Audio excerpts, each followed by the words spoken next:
the thing I say to them all is learn to listen for the pauses and the uptake of breath. And I come in on the pause and the uptake of the breath. Nina, I'm just wondering. So as I noticed you rise to breathe, I just come in and go, Nina, and say your name. I'm just wondering, would you be able to explain to me what your thinking was behind that? Welcome to the Manage Self, Lead Others Leadership podcast with Nina Sunday for experienced and aspiring people managers. This show will help you explore ways to become a more intentional leader. Each episode, host Nina Sunday speaks with some of the brightest business minds on the planet who share a passion to elevate and transform team culture.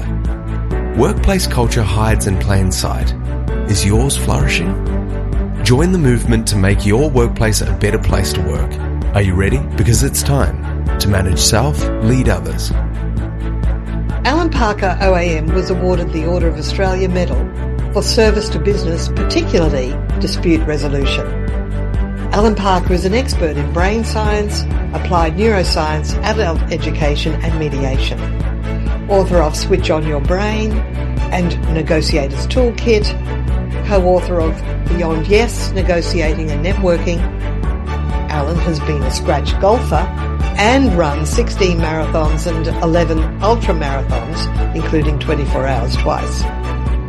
I've had the honour of seeing Allan present many times over the last 2 decades through our involvement with Professional Speakers Australia. His presentations are dynamic and somewhat unpredictable.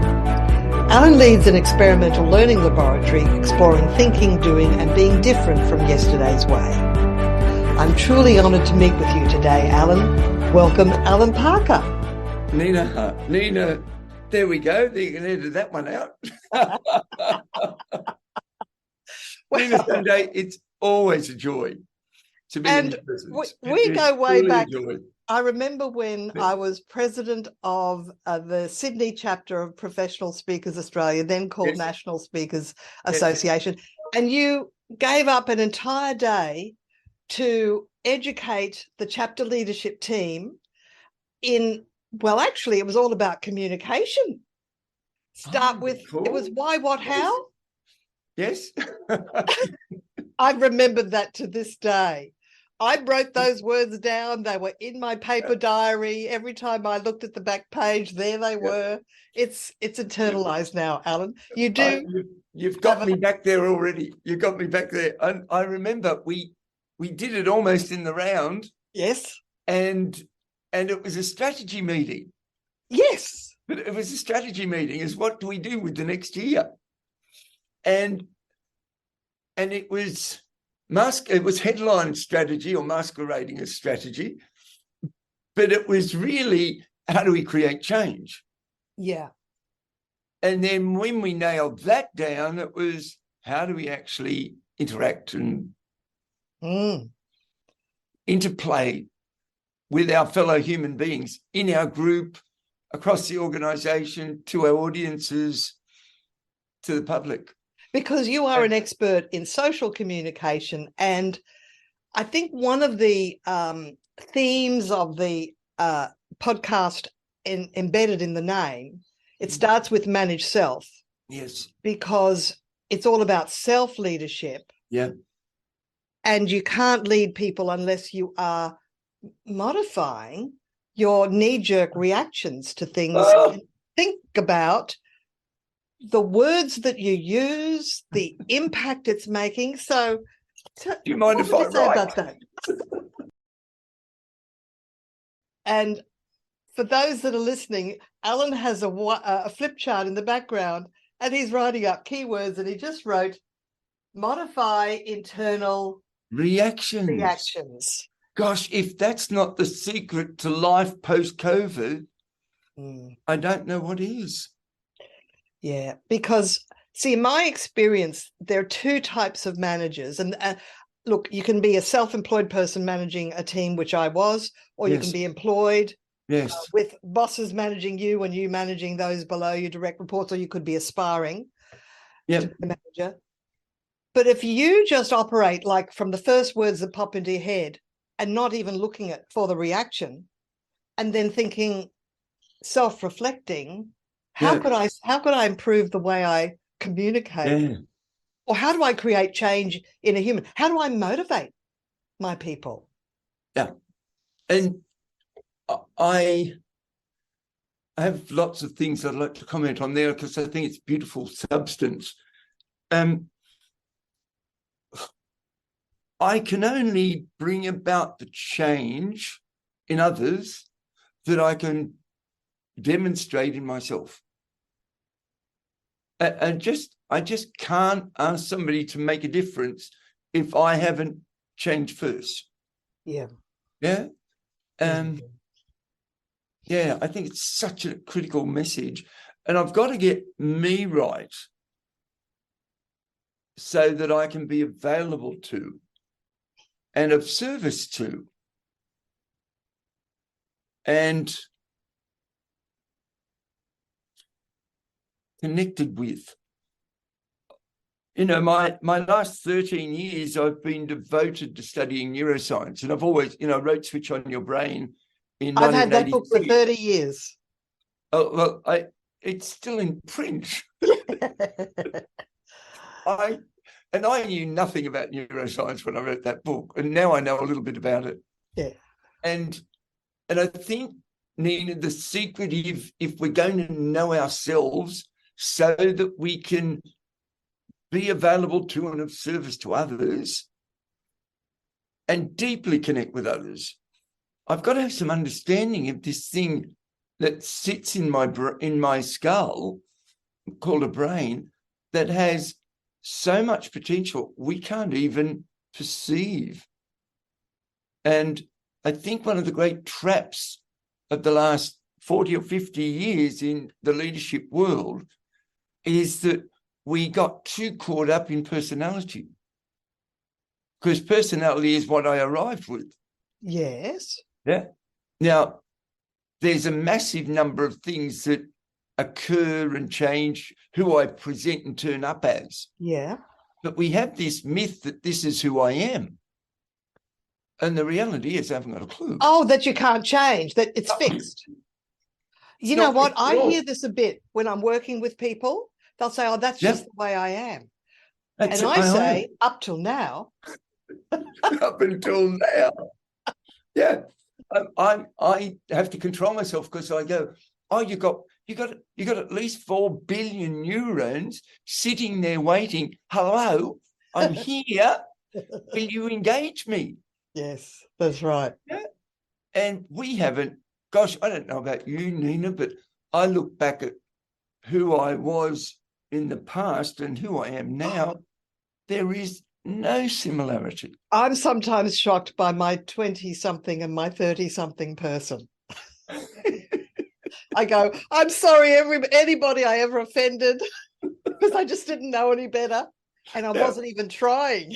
Yeah. These days I do try. And I love to go simple and biological, that who I am is more determined by this substance called water than almost anything else. Well, except oxygen. You mean that we need to stay hydrated? The two most important things for brain health. The thing I say to people is, and I don't tell people to stop anything. Right. I just keep saying add more. So I say to people, if they're having coffee, coffee, alcohol are diuretics. They pull water out of your body. Yeah. And the next day, your brain can't function as well. I don't care how good people go, I'm good the next day. I go, you might think you are, but your brain won't function as well. Because if there isn't enough water, there's not enough oxygen delivered in the water to the brain. Right. And the oxygen burns the glucose, produces glutamate, and glutamate produces clear thought. One of the things that you're expert in is language and communication and choice of words. And, the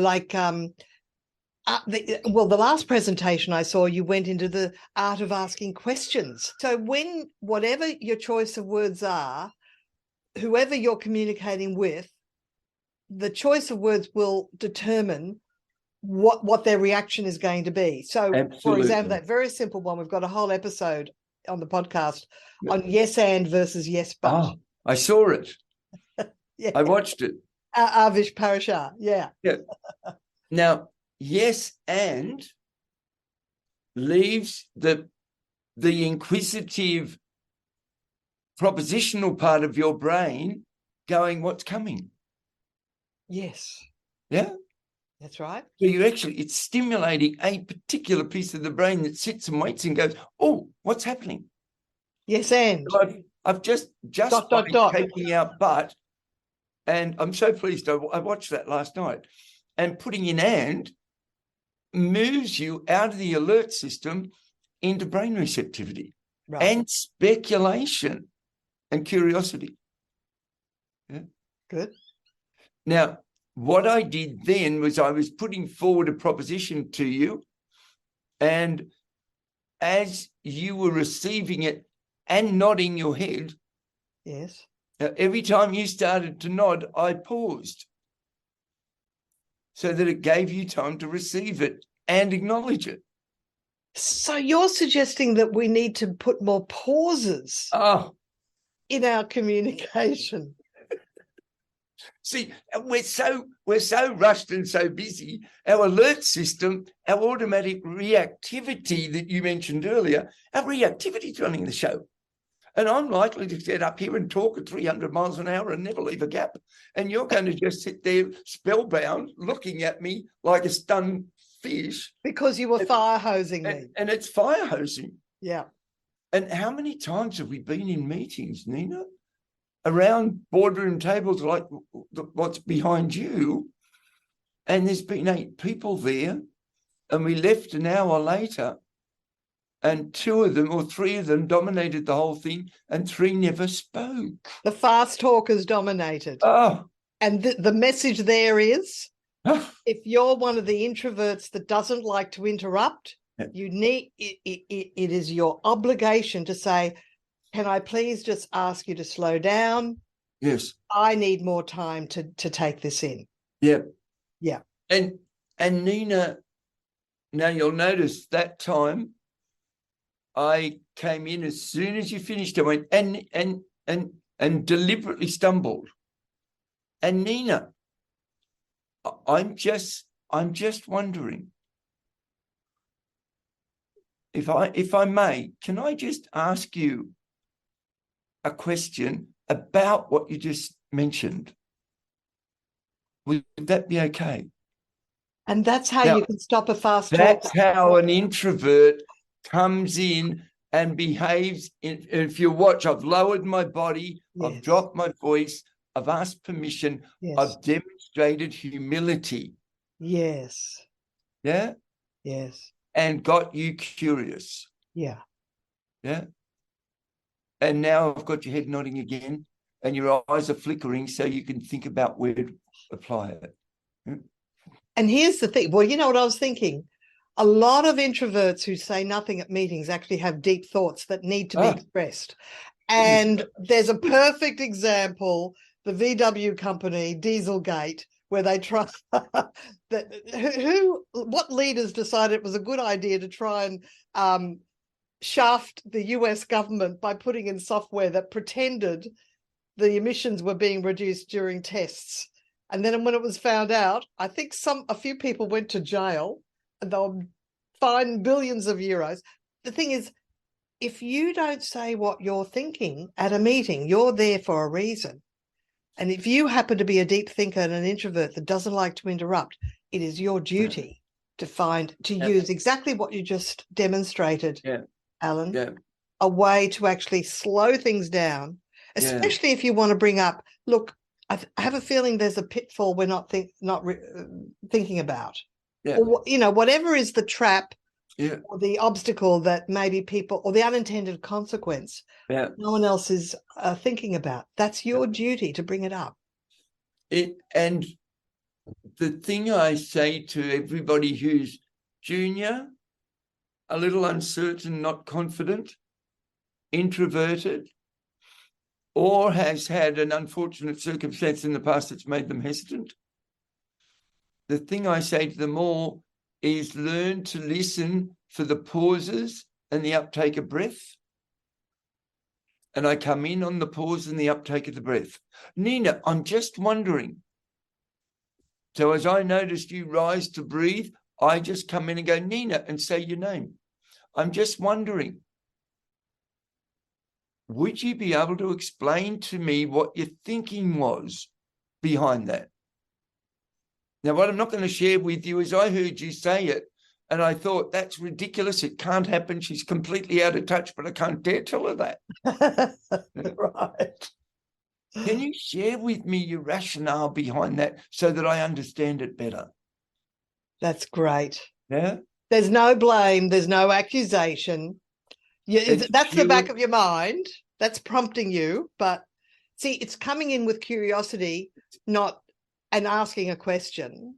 Permission, curiosity, actually timing. Timing. I've got to come in on the uptake of the breath or the pause. Right. Yeah. Now, you were aware I manage very large international meetings. You do. I can have, 300 or 400 people in a room.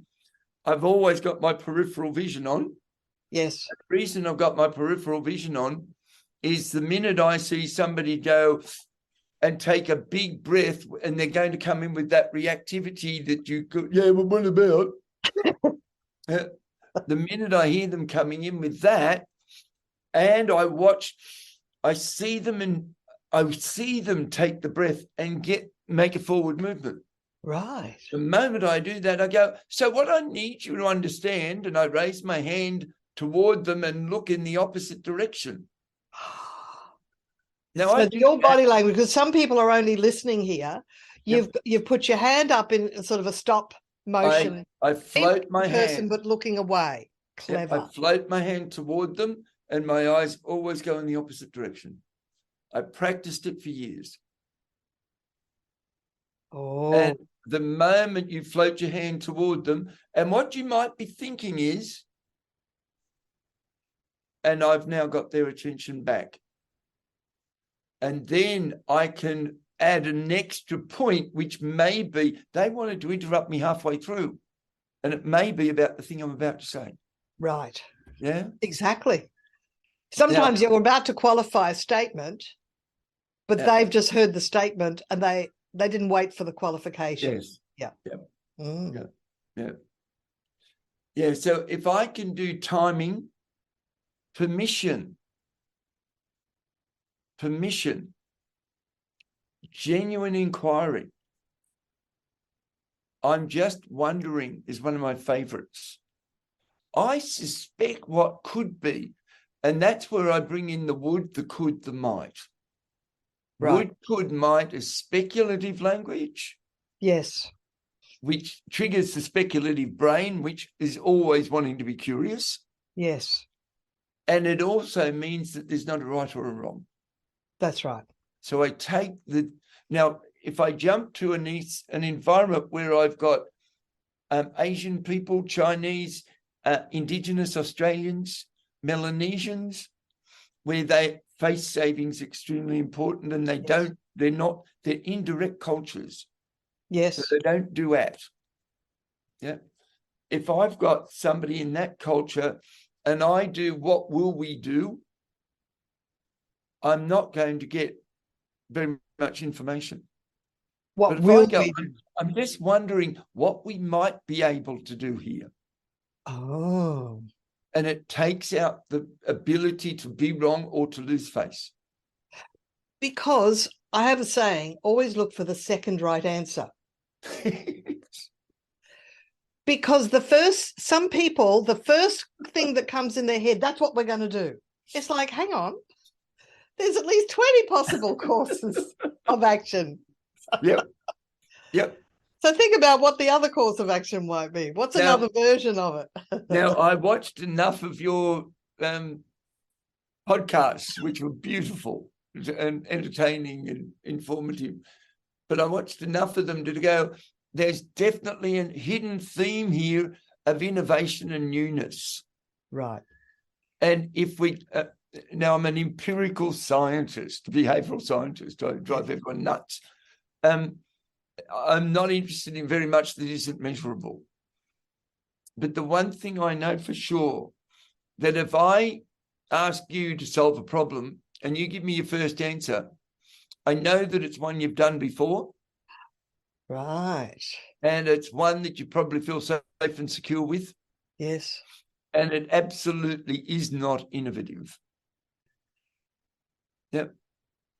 If I then go, Nina, if just by chance, if that one didn't get up or somebody objected to that, what would be your fallback position?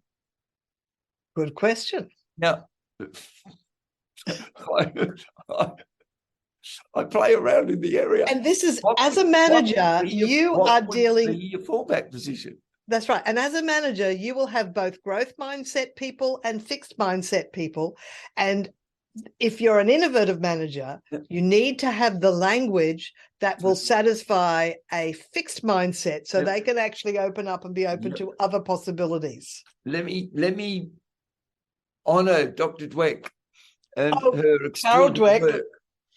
Yeah. A growth mindset is available every minute in every human being. Yeah.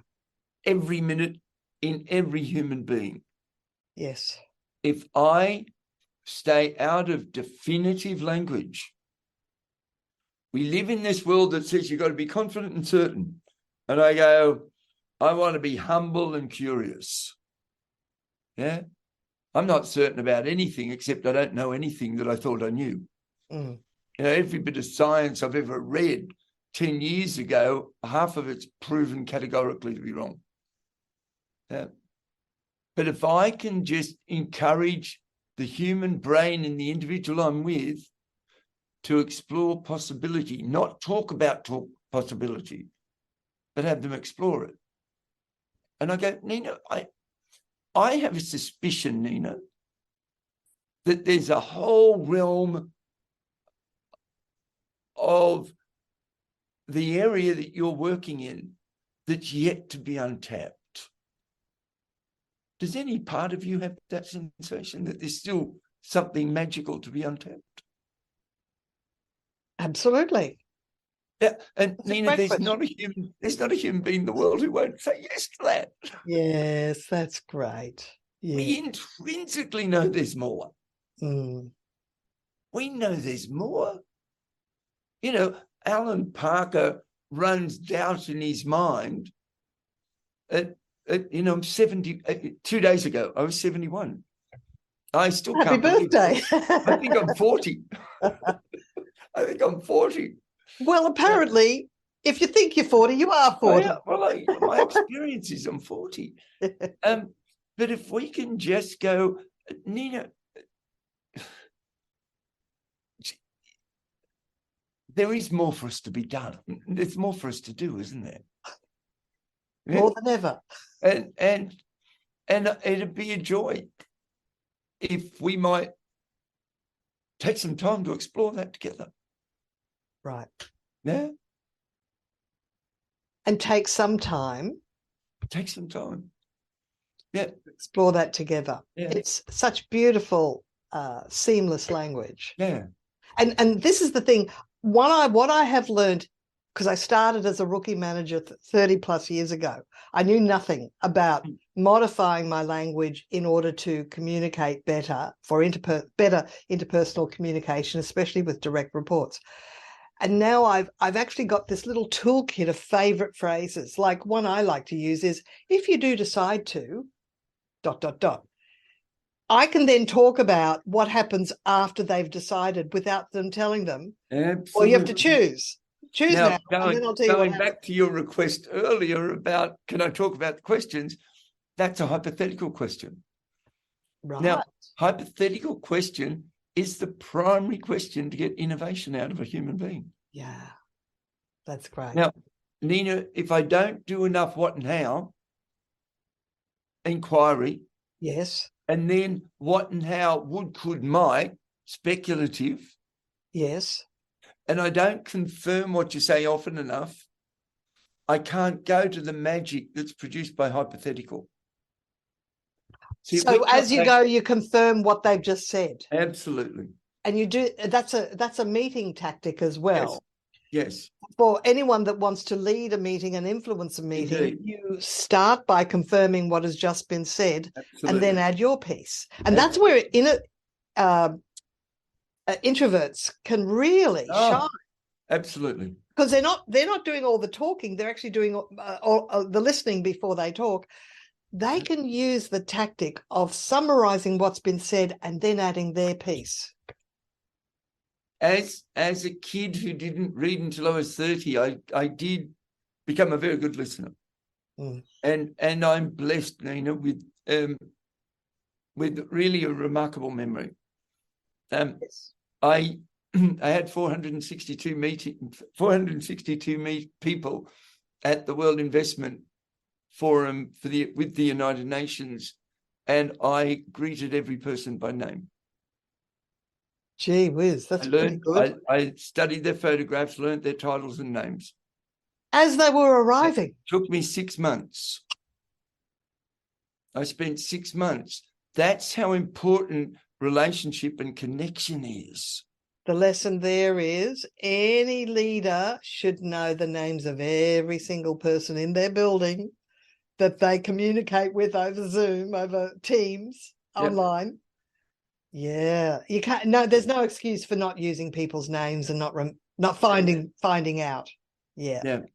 And it's, you'll notice for people, and I've been very consciously, as I always do when I'm recorded, I'm consciously demonstrating behavior patterns to the group who get to see this, and that's right, and to hear it.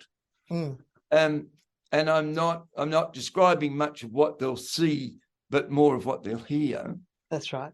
The group will notice that every time you make a comment, I in some way acknowledge it. Yes. Oh, yeah. Absolutely. So, Nina, you're asking about the questions, and you mentioned those options. And I applauded you mentioning get the second option. Because it's not until we get to the fifth option that innovation will turn up. Right. That's been an experiment I've been tracking for ages. Is the first thing you'll put forward will be a claim, and it'll be something you've got fixed bias to. The second will be something that you've probably played around with. The third one will be something that you're likely to do, but you're scared or nervous or don't have the confidence in. The fourth one will be something you're a little bit awkward to say, but deeply believe in. The fifth one will be something, in particular if you're an introvert, that you've been sitting on for the last 2 years thinking one day I'll get to say that. Yeah. And the innovation walks out of every meeting, Nina, in the heads of the introverts. Yes. And this is why conversational equality is considered one of the attributes of the most effective teams, and the manager it's up to the manager to say, well, let's hear from all the people we haven't heard from yet at this meeting, and then just go around the room and just by name say, well, you've been listening, what do you think, Jane? What do you think, Jack? And just get it out on the table. Nina, I have a couple of really wonderful letters that I've received from global meetings that I've run. And one of them was from a colleague in the United Nations in Geneva. And she said to me that I was in the meeting, and I do believe it's the first time I've ever been in a meeting for the United Nations. So I'm not at the United Nations, it's for the United Nations. It's the first time I've been to a meeting for the United Nations where everybody in the room spoke. Right. And how did you achieve that? You said there were 430 people there. There were. 10 minutes. Did you get them to speak to each other? Yes. That's what you do. Yes. That's so what obvious. You do. It's so obvious.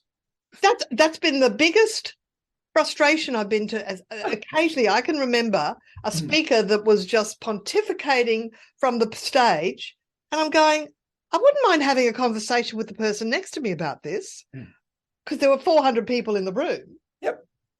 And that's what you do. And it would wake me up. I was falling asleep because that speaker was fire hosing. Yep.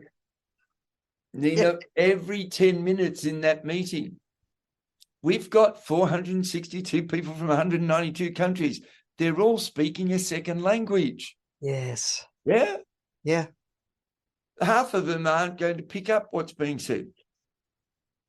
And they're all, we've all got headsets on with simultaneous translation going. Right. Yeah. So the minute they can have a conversation with someone, how long would you allocate? 5 minutes, 3 minutes? Oh, no. At that level, 30 seconds each. Oh, right. So and you would do that throughout the meeting, frequently throughout the meeting? Yeah. Yeah. So if someone has a burning question... Quick big meeting technique. First thing you do is ask them to talk to the person next to them and share one idea that they've just heard of, that they'd like to talk about in the break. And I give them 30 seconds each and then pull them back. The next time I do it, I get them to talk to the person in front or behind them because they're likely to know the person beside them. Correct. And we don't want fixed mindsets, so we want them talking to as many people as we can. And I get them, when they go to the break, I ask them to find those people they spoke to and continue the conversation. Oh, isn't that great? And there's automatically they're meeting new people as well. Conversational equity, exchange of ideas, integration of culture. We've just got to get out of autopilot. Yeah, absolutely. I think that's the key, Alan. We're so habitual. Yeah. Nina, you and I have a characteristic about us that I want to declare to the group. Yeah. You and I are both snappy dressers. Yes. And you and I both have an amazing collection of glasses. Yes. Yep. The world is boring, and the more corporate you become, the more boring we are. And 30 years ago, I heard John Sculley, who was the CEO of Apple Computer at the time, 35 years ago. And I heard Sculley say something, and when he said it, I thought, that's going to change my life. Right. And his comment was, successful people fit in first and then stand out. And I went, whoa, I like that. And then he said, and the really successful people fit in and stand out at the same time. And I thought, whoa. And I started my glasses collection the next day. And I've always had a large collection of glasses. Well, if you'll forgive me, I'll just reach into the drawer and get my other one just to show you. Yeah, well, I'm not surprised. I've admired your glasses for years. Let me just see. Here's my other pair. I love those. Nina, I think we're so locked into autopilot, and it's largely because we try to do too much with too little, and we're always rushed and busy. And we got no choice but to take the shortest route. Yeah. And the shortest route is okay. But the shortest route is never exciting. Right. It's never exciting. Or innovative. Yeah.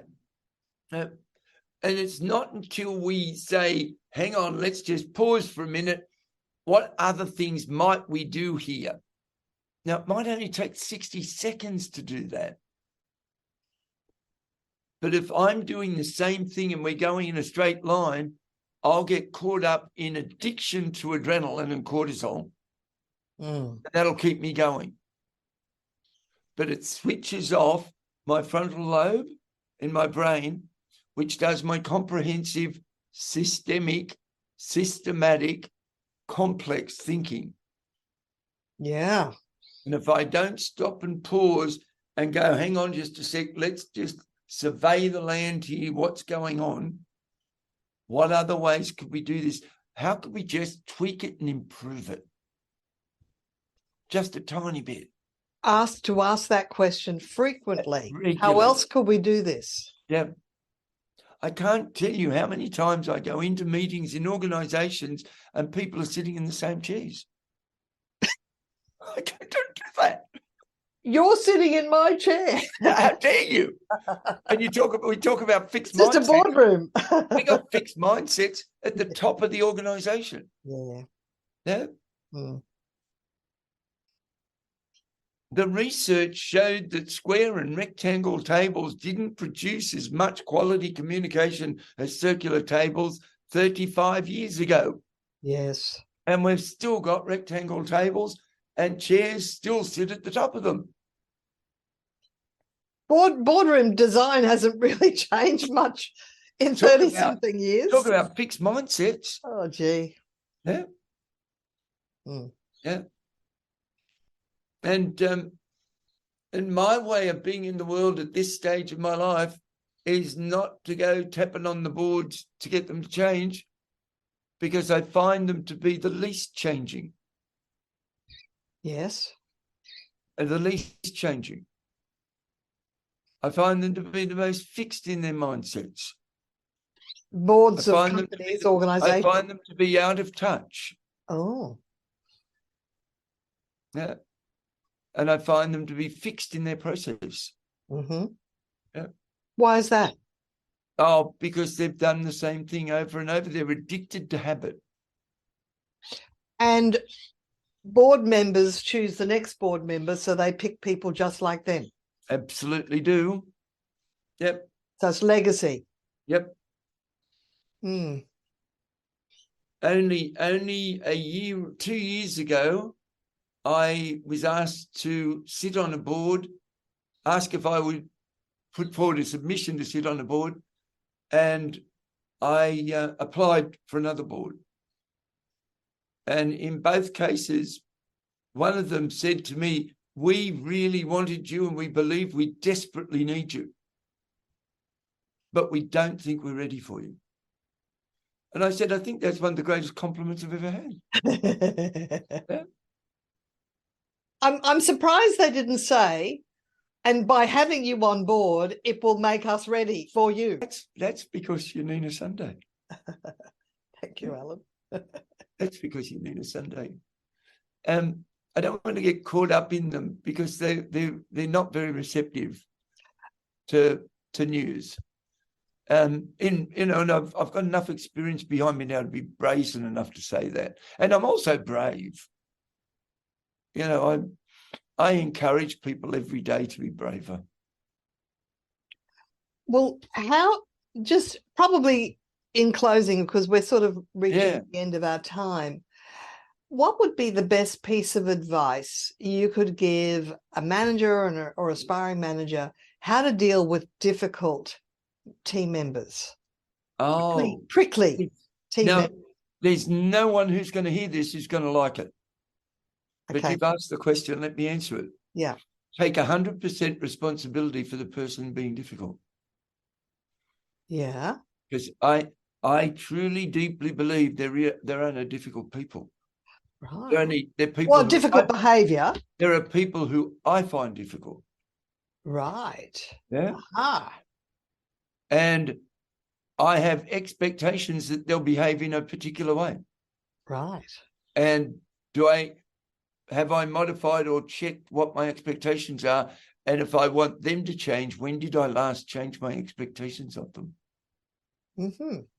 Now, change your expectations. There are some people, if people don't demand enough of Allan Parker gets bored. Yeah. Right. And I have a partner who's the exact opposite. Have no expectations and you'll get extraordinary outcomes. Mm. And the average manager doesn't stop and go, what are the expectations I'm overtly and covertly messaging to this person? Mm. And are they what the person needs? And how many different approaches have I used with them? Mm-hmm. Because most people do the same thing over and over and then get confused that the people don't change. I've told them 50 times. I go, well, don't tell them again. And I haven't found a person in my career who didn't respond well and change their behavior.